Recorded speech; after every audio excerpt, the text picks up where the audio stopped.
Laurent, c'est quoi ton actualité par rapport aux hommes? Salut Kevin.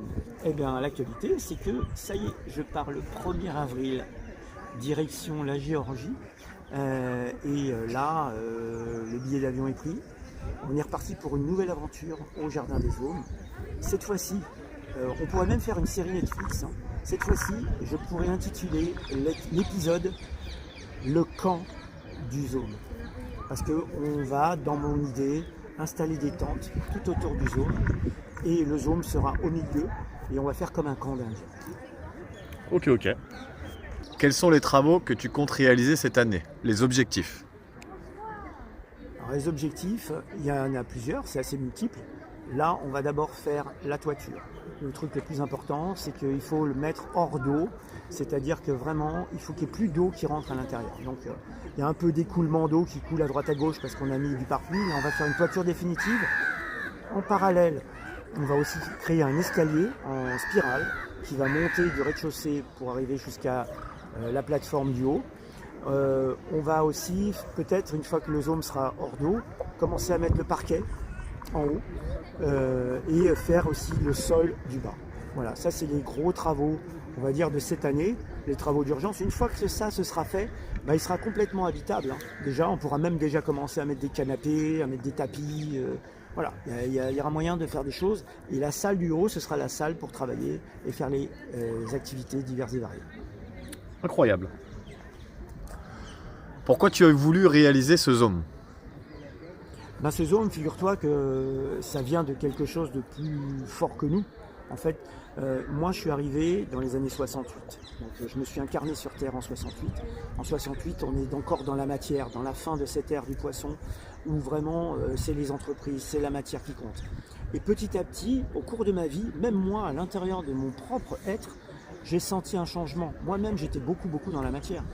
Et j'ai senti ce changement de fréquence. Et j'ai eu besoin de changer. Ce qui se passe, c'est que le Zôme, aujourd'hui, c'est un bâtiment du Nouveau Monde. On s'est incarné, pour moi, certaines âmes, et beaucoup d'âmes de ma génération, pour passer le relais et être à la charnière entre ces deux époques. L'ère du poisson, l'ère du Verseau. L'ancien monde, le nouveau monde.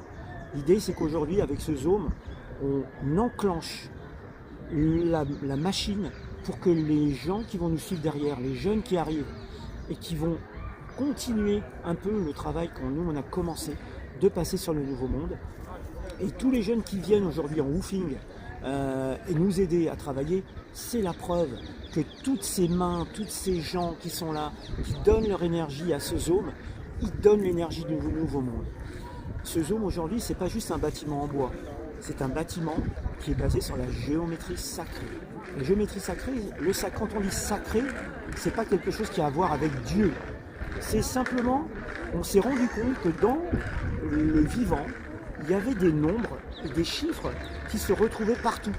Dans le minéral, dans le règne animal, dans le règne végétal.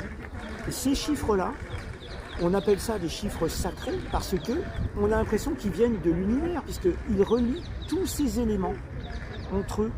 On a par exemple la spirale qu'on retrouve dans la galaxie. On a la même spirale dans la spirale qu'il y a dans les coquillages.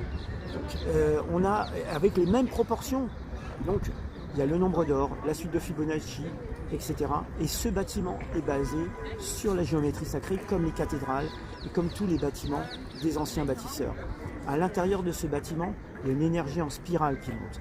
Et l'idée, c'est que quand les gens vont venir chez moi pour faire des pratiques spirituelles, de yoga, de méditation, il va y avoir une transformation de leur énergie de par même la géométrie du lieu.